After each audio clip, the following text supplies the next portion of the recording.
back, and the golden age of America has most definitely begun.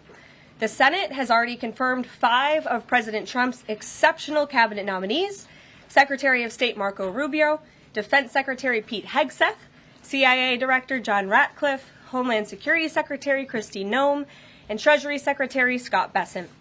It is imperative that the Senate continues to confirm the remainder of the president's well-qualified nominees as quickly as possible. As you have seen during the past week, President Trump is hard at work fulfilling the promises that he made to the American people on the campaign trail.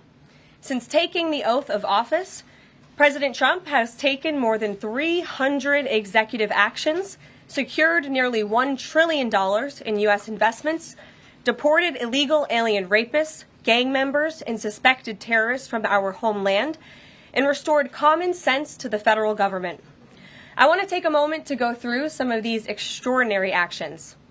On day 1, President Trump declared a national emergency at our southern border to end the 4-year-long invasion of illegal aliens under the previous administration. Additionally, President Trump signed an executive order to end catch and release and finish construction of his effective border wall. By using every lever of his federal power, President Trump has sent a loud and clear message to the entire world. America will no longer tolerate illegal immigration, and this president expects that every nation on this planet will cooperate with the repatriation of their citizens. As proven by this weekend, when President Trump swiftly directed his team to issue harsh and effective sanctions and tariffs on the Colombian government, upon hearing they were denied a U.S. military aircraft full of their own citizens who were deported by this administration. Within hours, the Colombian government agreed to all of President Trump's demands, proving America is once again respected on the world stage. So, to foreign nationals who are thinking about trying to illegally enter the United States, think again. Under this president, you will be detained and you will be deported. Every day, Americans are safer because of the violent criminals that President Trump's administration is removing from our communities. On January 23rd, ICE New York arrested a Turkish national for entry without inspection who is a known or suspected terrorist. On January 23rd, ICE San Francisco arrested a citizen of Mexico unlawfully present in the United States who has been convicted of continuous sexual abuse of a child aged 14 years or younger. ICE St. Paul has arrested a citizen of Honduras who was convicted of 4th-degree criminal sexual conduct with a minor. ICE Buffalo arrested a citizen of Ecuador who has been convicted of rape. ICE Boston arrested a citizen of the Dominican Republic who has a criminal conviction for 2nd-degree murder. This criminal was convicted of murder for beating his pregnant wife to death in front of her 5-year-old son. And ICE St. Paul also arrested a citizen of Mexico who was convicted of possessing pornographic material of a minor on a work computer. These are the heinous individuals that this administration is removing from American communities every single day, and to the brave state and local law enforcement officers, CBP, and ICE agents who are helping in the facilitation of this deportation operation, President Trump has your back, and he is grateful for your hard work. On the economic front, President Trump took immediate action to lower costs for families who are suffering from 4 long years of the Biden administration's destructive and inflationary policies. President Trump ordered the heads of all executive departments and agencies to help deliver emergency price relief to the American people, untangle our economy from Biden's regulatory constraints, and end the reckless war on American energy.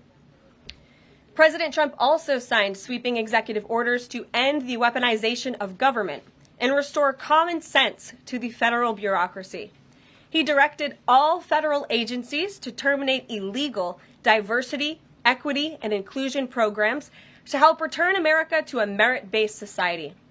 President Trump also signed an executive order declaring it is now the policy of the federal government that there are only 2 sexes, male and female. Sanity has been restored. Before I take your questions, I would like to point out to all of you once again have access to the most transparent and accessible president in American history. There has never been a president who communicates with the American people and the American press corps as openly and authentically as the 45th and now 47th President of the United States.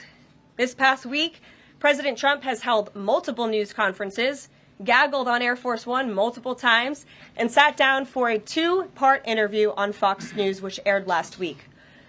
As Politico summed it up best, Trump is everywhere again. And that's because President Trump has a great story to tell about the legendary American revival that is well underway.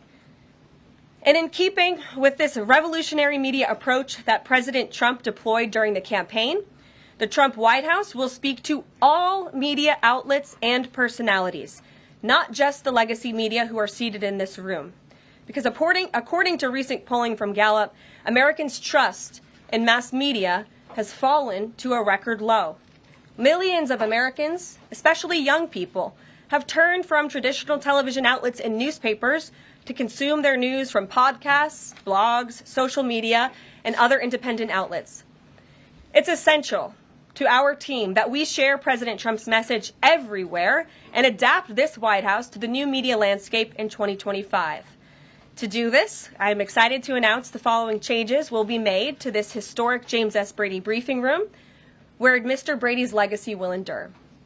This White House believes strongly in the First Amendment, so it's why our team will work diligently to restore the press passes of the 440 journalists whose passes were wrongly revoked by the previous administration. We're also opening up this briefing room to new media voices who produce news-related content and whose outlet is not already represented by one of the seats in this room. We welcome independent journalists, podcasters, social media influencers, and content creators to apply for credentials to cover this White House. And you can apply now on our new website, whitehouse.gov/new media. Starting today, this seat in the front of the room, which is usually occupied by the press secretary's staff, will be called the new media seat. My team will review the applications and give credentials to new media applicants who meet our criteria and pass United States Secret Service requirements to enter the White House complex. So in light of these announcements, our first questions for today's briefing will go to these new media members whose outlets, despite being some of the most viewed news websites in the country, have not been given seats in this room. And before I turn to questions, I do have news directly from the President of the United States that was just shared with me in the Oval Office from President Trump directly, an update on the New Jersey drones. After research and study, the drones that were flying over New Jersey in large numbers were authorized to be flown by the FAA for research and various other reasons. Many of these drones were also hobbyists, recreational, and private individuals that enjoy flying drones. In time, it got worse due to curiosity. This was not the enemy. A statement from the President of the United States to start this briefing with some news. And with that, I will turn it over to questions. And we will begin with our new media members, Mike Allen from Axios, Matt Boyle from Breitbart. Mike, why don't you go ahead? Thank you very much. Karoline, does the President see anything fishy about DeepSeek, either its origins or its cost?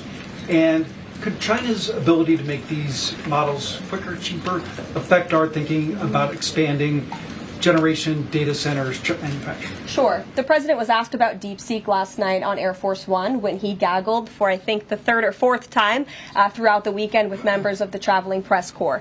The President said that he believes that this is a wake-up call to the American AI industry. The last administration sat on their hands and allowed China to rapidly develop this AI program. And so President Trump believes in restoring American AI dominance. And that's why he took very strong executive action this past week to sign executive orders to roll back some of the onerous regulations on the AI industry. And President Trump has also proudly appointed the first AI and crypto czar at this White House, David Sachs, whom I spoke with yesterday, very knowledgeable on this subject, and his team is here working every single day to ensure American AI dominance. As for the national security implications, I spoke with NSC this morning. They are looking into what those may be, and when I have an update, I will share it with you, Mike. Caroline, you say restore U.S. dominance. Is there a fear that the U.S. either is falling or has fallen behind? And how would the president make sure the U.S. stays ahead? No, the president is confident that we will restore American dominance in AI. Yeah, so Caroline, first off, thank you to you and President Trump for actually giving voices to new media outlets that represent millions and millions of Americans. The thing I would add, I've got a two-part question for you. The first is just can you expand upon what steps the White House is going to take to bring more voices, not less, which is what our founder Andrew Breitbart believed in, into this room where they rightfully belong? Yeah. Absolutely. And as I said in my opening statement, Matt, it is a priority of this White House to honor the First Amendment. And it is a fact that Americans are consuming their news media from various different platforms, especially young people. And as the youngest press secretary in history, thanks to President Trump, I take great pride in opening up this room to new media voices to share the president's message with as many Americans as possible. In doing so, number one, we will ensure that outlets like yours, Axios and Breitbart, which are widely respected and viewed outlets, have an actual seat in this room every day. We also, again, encourage anybody in this country, whether you are a TikTok content creator, a blogger, a podcaster, if you are producing legitimate news content, no matter the medium, you will be allowed to apply for press credentials to this White House. And as I said earlier, our new media website is whitehouse.gov/new media. And so we encourage people to apply. Again, as long as you are creating news-related content of the day and you're a legitimate independent journalist, you're welcome to cover this White House. And secondly, Caroline, you said you laid out several of the actions that President Trump has taken. Obviously, it's a stark contrast to the previous administration of breakneck speed from President Trump. Can we expect that pace to continue as the first 100 days moves along here and beyond that? Absolutely. There's no doubt President Trump has always been the hardest working man in politics. I think that's been proven over the past week. This president has again signed more than 300 executive orders. He's taken historic action. I gaggled aboard Air Force One to mark the first 100 days of this administration, 4 p.m. last Friday, or first 100 hours rather. And this president did more in the first 100 hours than the previous president did in the first 100 days. So President Trump, I think you can all expect for him to continue to work at this breakneck speed, so I hope you're all ready to work very hard. I know that we are. Zeke Miller. Thanks, Caroline. A question that we've asked your predecessors of both parties in this job.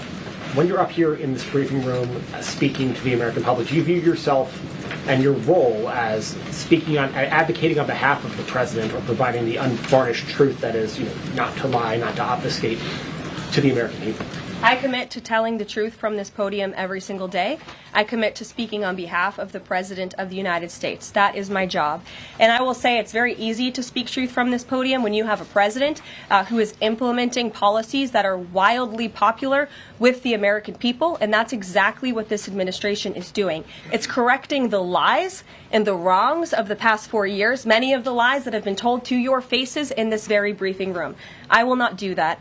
But since you brought up truth, Zeke, I would like to point out, while I vow to provide the truth from this podium, we ask that all of you in this room hold yourselves to that same standard. We know for a fact there have been lies that have been pushed by many legacy media outlets in this country about this president, about his family, and we will not accept that. We will call you out when we feel that your reporting is wrong or there is misinformation about this White House. So, yes, I will hold myself to the truth, and I expect everyone in this room to do the same. And Caroline, just on a substantive question, yesterday the White House Office of Management and Budget directed across the board freeze, with some exceptions for individual assistance, we understand, to federal grants. It's caused a lot of confusion around the country among Head Start providers, among providers services to homeless veterans, Medicaid providers, states saying they're having trouble accessing the portal.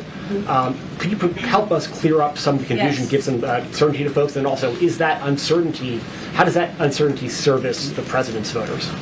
Well, I think there's only uncertainty in this room amongst the media. There's no uncertainty in this building. So let me provide the certainty and the clarity that all of you need. This is not a blanket pause on federal assistance and grant programs from the Trump administration. Individual assistance, that includes, I'm not naming everything that's included, but just to give you a few examples, Social Security benefits, Medicare benefits, food stamps, welfare benefits, assistance that is going directly to individuals will not be impacted by this pause. And I want to make that very clear to any Americans who are watching at home who may be a little bit confused about some of the media reporting. This administration, if you are receiving individual assistance from the federal government, you will still continue to receive that. However, it is the responsibility of this president and this administration to be good stewards of taxpayer dollars. That is something that President Trump campaigned on. That's why he has launched DOGE, the Department of Government Efficiency, who is working alongside OMB. And that's why OMB sent out this memo last night, because the president signed an executive order directing OMB to do just this. And the reason for this is to ensure that every penny that is going out the door is not conflicting with the executive orders and actions that this president has taken. So what does this pause mean? It means no more funding for illegal DEI programs. It means no more funding for the Green New scam that has cost American taxpayers tens of billions of dollars. It means no more funding for transgenderism and wokeness across our federal bureaucracy and agencies. No more funding for Green New Deal social engineering policies. Again, people who are receiving individual assistance, you will continue to receive that. And President Trump is looking out for you by issuing this pause because he is being good steward of your taxpayer dollars. Thanks, Karoline. Sure. How long is this pause going to last, and how is the Trump administration recommending that organizations that rely on federal funding make payroll, pay their rent in the meantime? It is a temporary pause, and the Office of Management and Budget is reviewing the federal funding that has been going out the door. Again, not for individual assistance, but for all of these other programs that I mentioned. I also spoke with the incoming director of OMB this morning, and he told me to tell all of you that the line to his office is open for other federal government agencies across the board, and if they feel that programs are necessary and in line with the president's agenda, then the Office of Management and Budget will review those policies. I think this is a very responsible measure. Again, the past 4 years, we've seen the Biden administration spend money like drunken sailors. It's a big reason we've had an inflation crisis in this country, and it's incumbent upon this administration to make sure, again, that every penny is being accounted for honestly. Why impose this pause with so little notice? Why not give organizations more time to plan for the fact that they are about to lose, in some cases, really crucial federal funding, at least for a period of time? There was notice. It was the executive order that the president signed. There's also a freeze on hiring, as you know, a regulatory freeze, and there's also a freeze on foreign aid. And this is, again, incredibly important to ensure that this administration is taking into consideration how hard the American people are working. And their tax dollars actually matter to this administration. You know, just during this pause, DOGE and OMB have actually found that there was $37 million that was about to go out the door to the World Health Organization, which is an organization, as you all know, that President Trump, with the swipe of his pen in that executive order, is no longer wants the United States to be a part of. So that wouldn't be in line with the president's agenda. DOGE and OMB also found that there was about to be 50 million taxpayer dollars that went out the door to fund condoms in Gaza. That is a preposterous waste of taxpayer money. So that's what this pause is focused on, being good stewards of tax dollars. So this doesn't affect Meals on Wheels or Head Start or disaster aid? Again, it does not affect individual assistance that's going to Americans. To follow up on Nancy, do you think there will be a list of who is affected and how much money is affected? How will these contractors and organizations know if they are actually having their funding frozen? And then secondly, if you're willing, can you just clarify, is the end goal of this to essentially challenge Congress or to prove that the president can withhold federal funding? In other words, is this an attempt to pick a fight to prove that he can do this? No, absolutely not. As it says right here in the memo, which I have, and I'd encourage all of you to read it, it says the American people elected President Trump to be the president of the United States and gave him a mandate to increase the impact of every federal dollar. This memo requires federal agencies to identify and review all federal financial assistance programs and supporting activities consistent with the president's policies and requirements. The American people gave President Trump an overwhelming mandate on November 5th, and he's just trying to ensure that the tax money going out the door in this very bankrupt city actually aligns with the will and the priorities of the American people. So will there be a line? Yes. Welcome. You look great. You're doing a great job. You talked about transparency. And some of us in this room know how just transparent President Trump has been the last 5 or 6 years. I think you'll do the same. My question is, do you think this latest incident with the president of Colombia is indicative of the global, powerful respect they have for President Trump moving forward, not only to engage in economic diplomacy with these countries, but also world peace? Absolutely. I'll echo the answer that the president gave on Air Force One last night when he was asked a very similar question by one of your colleagues in the media. This signifies peace through strength is back. And this president will not tolerate illegal immigration into America's interior. And he expects every nation on this planet, again, to cooperate with the repatriation of their citizens who illegally entered into our country and broke America's laws. Won't be tolerated. And as you saw, the Colombian government quickly folded and agreed to all of President Trump's demands. Flights are underway once again. Two questions on deportations, if I may. President Trump had said on the campaign trail that he would deport pro-Hamas students who are here on visas. And on his first day in office, he signed an executive order that said, quote, the U.S. must ensure that admitted aliens and aliens otherwise already present in the U.S. do not bear hostile attitudes towards the citizens, culture, government, institutions, or founding principles. So should we take this executive order as Trump saying he would be open to deporting those students who are here on visas but, hold pro-Hamas sympathies?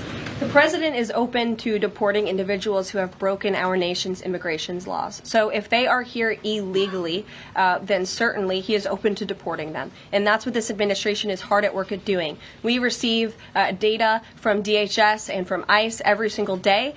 From what we hear on the ground, ICE agents are feeling incredibly empowered right now because they actually have a leader in this building who is supporting them in doing their jobs that they were hired to do, which is to detain, arrest, and deport illegal criminals who have invaded our nation's borders over the past 4 years. That's what the president is committed to seeing.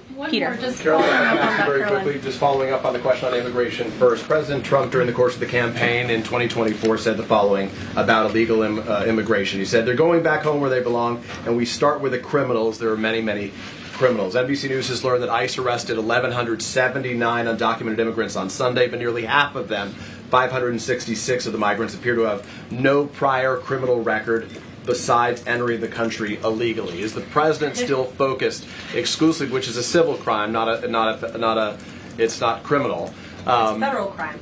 So I'm asking, though, he said he was going to focus on those violent offenders first. So is violent offenders no longer the predicate for these people to be deported? The president has said countless times on the campaign trail, I've been with him at the rallies, I know you've been there covering them too, Peter, that he is focused on launching the largest mass deportation operation in American history of illegal criminals. And if you are an individual, a foreign national, who illegally enters the United States of America, you are, by definition, a criminal. And so therefore, you are subject to deportation. I apologize for interrupting. So to be clear, it's not violent criminals do not receive precedence in terms of the deportations taking place. The president has also said two things can be true at the same time. We want to deport illegal criminals, illegal immigrants from this country, but the president has said that, of course, the illegal criminal drug dealers, the rapists, the murderers, the individuals who have committed heinous acts on the interior of our country and who have terrorized law-abiding American citizens, absolutely, those should be the priority of ICE, but that doesn't mean that the other illegal criminals who entered our nation's borders are off the table. Understood. Then let me ask you a separate question about the confusion that still exists across the country right now as it relates to the freeze or the pause as it's described. President Trump, of course, ran one of the key policy items was that he was going to lower prices, lower the cost of everything from groceries, as he often said. But in many of the cases, it would seem that some of these moves could raise prices for real Americans on everything from low-income heating, that program, child care programs. Will nothing that the president's doing here in terms of the freeze in these programs raise prices on ordinary Americans? What particular actions are you referring to that I'm would... referring to LHEAP right now. That's the low-income heating program, for example. We can talk about... There's no clarity, so I could refer to a lot of them. We don't know what they are specifically. Can you tell us that LHEAP is not one of those affected? So you're asking a hypothetical based on programs that you can't even identify. No, I just identified. What I can tell you just to be is clear, that since you guys haven't identified, let's do it together just for Americans at home. Medicaid, is that affected? I gave you a list of examples: Social Security, Medicare, welfare benefits, food stamps that will not be impacted by this federal pause. I can get you the full list after this briefing from the Office of Management and Budget. But I do want to address the cost cutting because that's certainly very important, and cutting the cost of living in this country.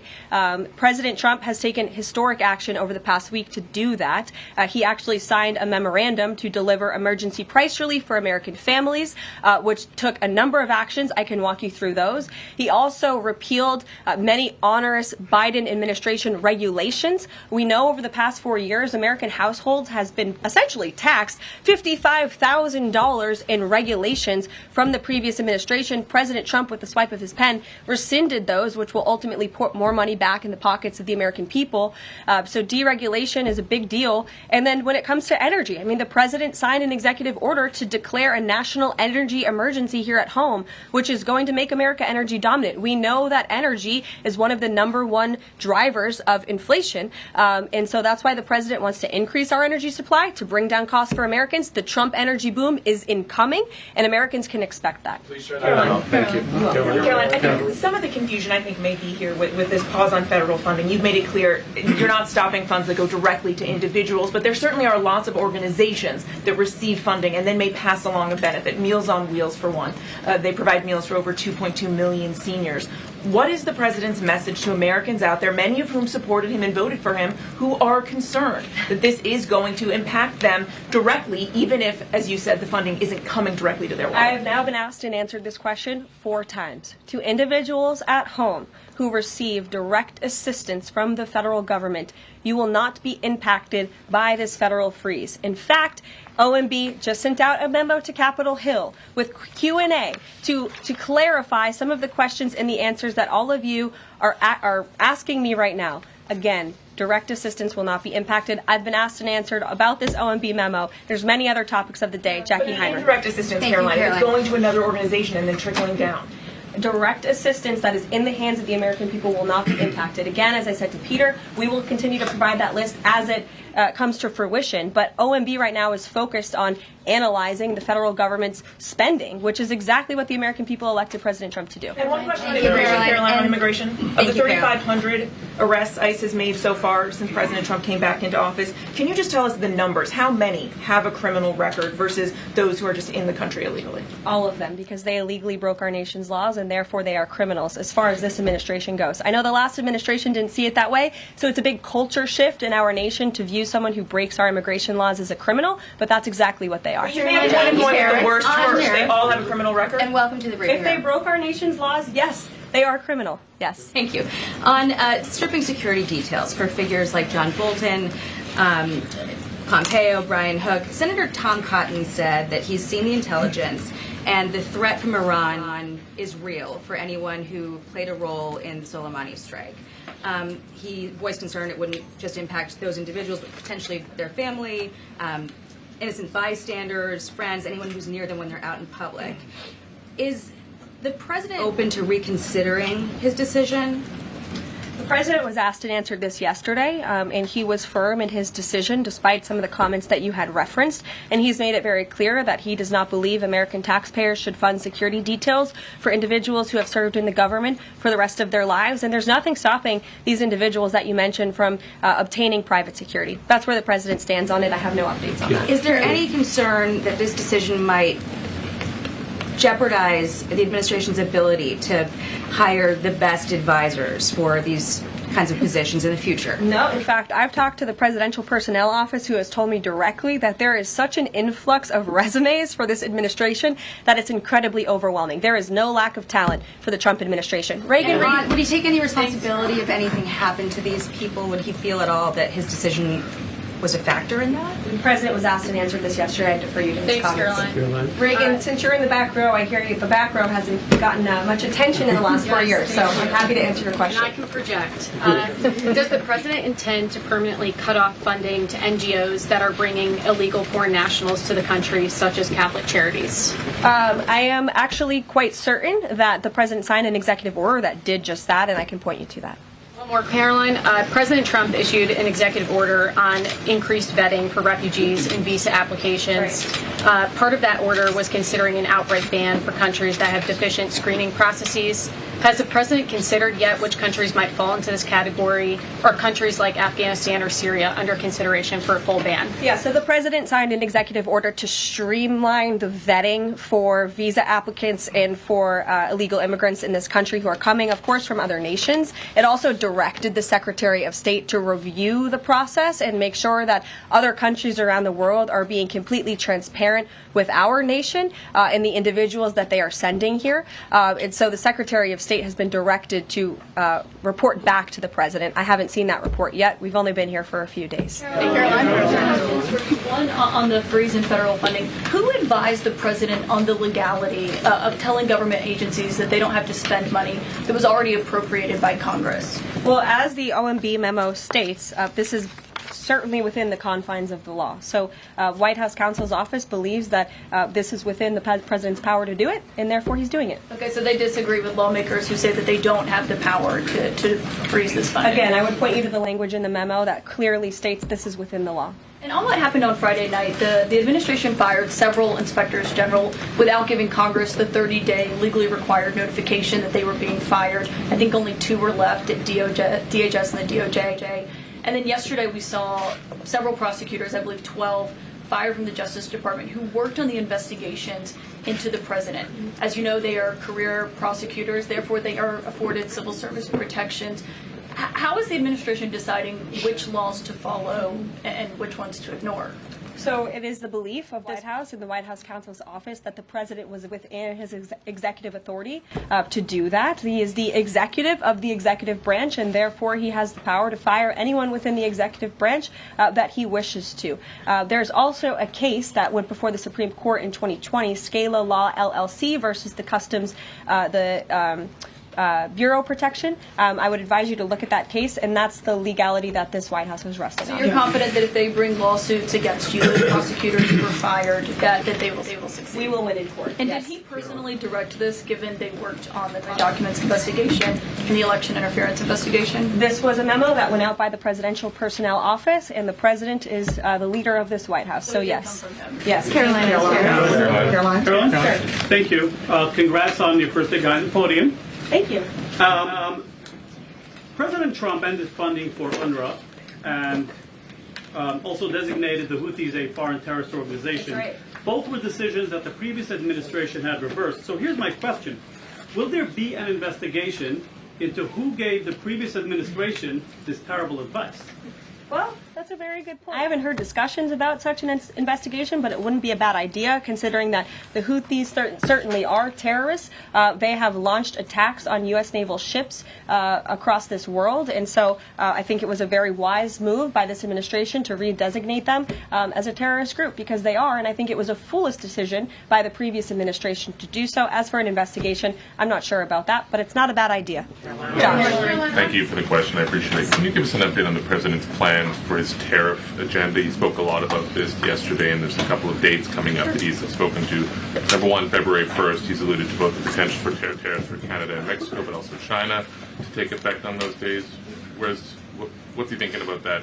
Yeah. Should those countries expect that? Again, he was asked and answered this question last weekend when he took a lot of questions from the press, and he said that the February 1st date for Canada and Mexico still holds. What about the China 10% tariff that he also had mused about last Tuesday going into effect on the same date? Yeah, the president has said that he is very much still considering that for February 1st. Separately, yesterday he talked also about sectoral tariffs on, for instance, pharmaceuticals as well as semiconductor computer chips. He talked about steel, aluminum, and copper. What's the timeline on those? Is that a similar sort of coming days thing? Or? Yeah, so when the president talked about that in his speech yesterday, that actually wasn't a new announcement. That was within a presidential memorandum that he signed in one of the first days here in the White House on his America First trade agenda.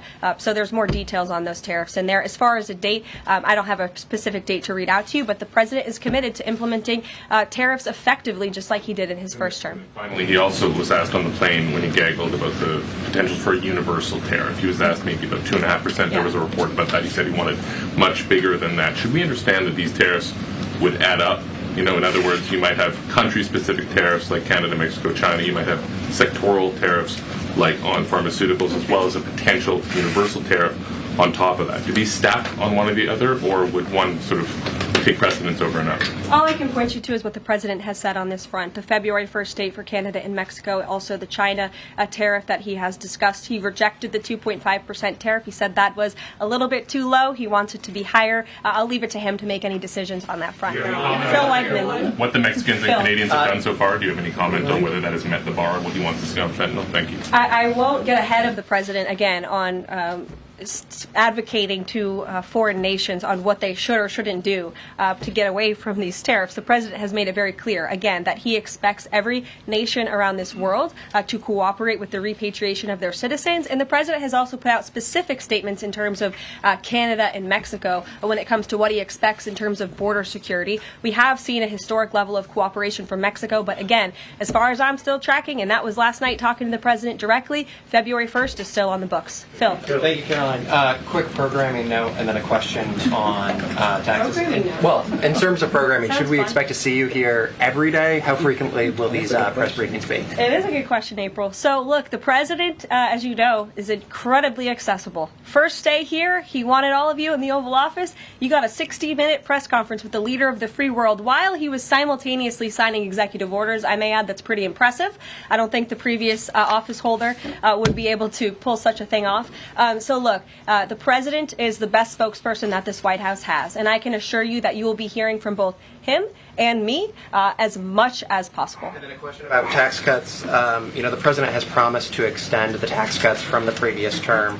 I'm curious, does the president support corresponding spending cuts, as some Republicans have called for in Congress? And will the new Treasury Secretary be leading those negotiations with the Hill, as Mnuchin did during the first administration? The president is committed to both tax cuts and spending cuts, and he has a great team negotiating on his behalf, but there's no better negotiator than Donald Trump, and I'm sure he'll be involved in this reconciliation process as it moves forward. Caroline, in the announcement that you made last night on the Iron Dome, it said the president had directed that the United States will build this Iron Dome. Yeah. When you read into the executive order, it seemed short of that. It asked for a series of studies and reports back to him.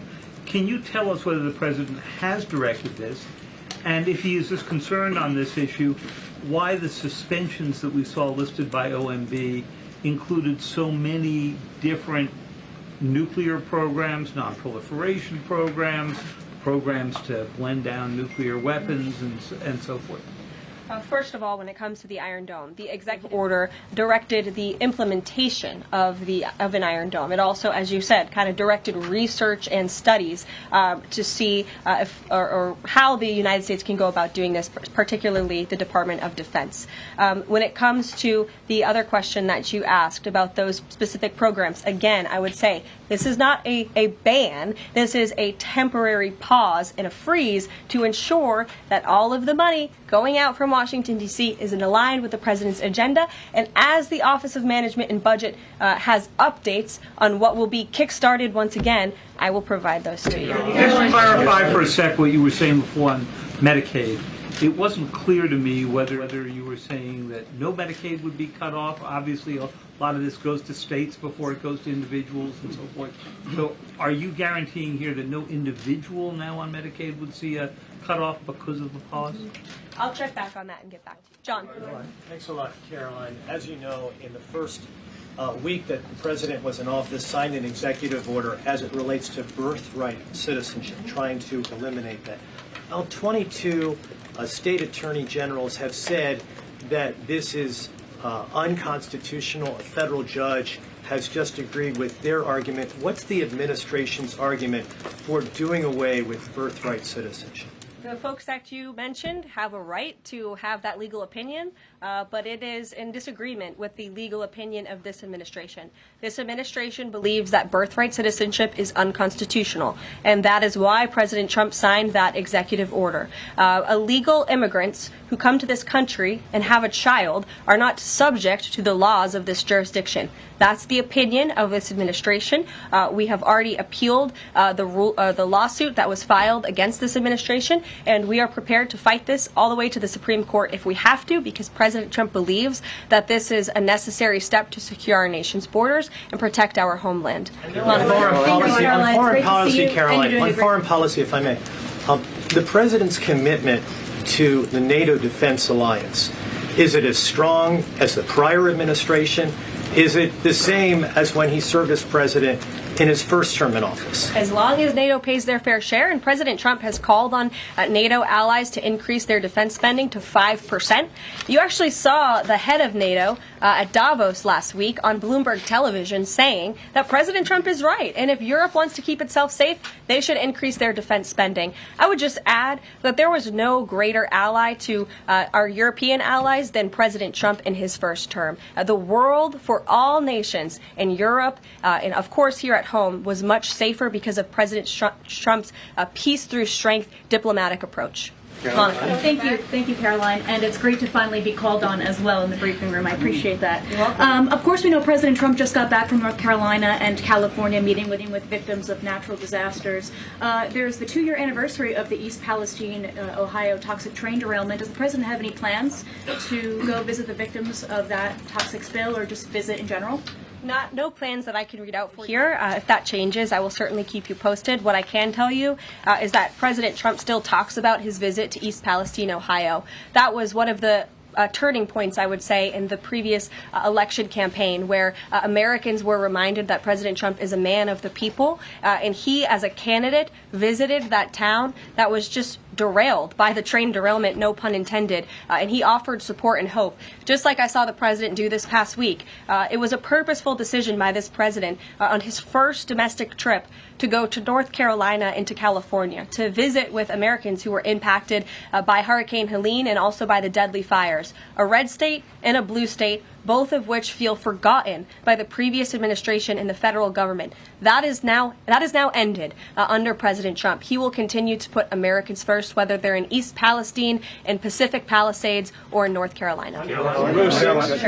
Thank you, Caroline. On California, could you please clarify what the military did with the water last night, as referenced in the president's Truth Social post? The water has been turned back on in California, and this comes just days after President Trump visited Pacific Palisades, and as you all saw, applied tremendous pressure on state and local officials in Pacific Palisades, including Los Angeles Mayor Karen Bass, to turn on the water and to direct that water to places in the south and in the middle of the state that have been incredibly dry, which has led to the expansion, the rapid expansion of these fires. So could you clarify what the military's role was, where the water came from, and how it got there? Again, the Army Corps of Engineers has been on the ground in California to respond to the devastation from these wildfires, and I would point out that just days after President Trump visited the devastation from these fires, the water was turned on. That is because of the pressure campaign he put on state and local officials there who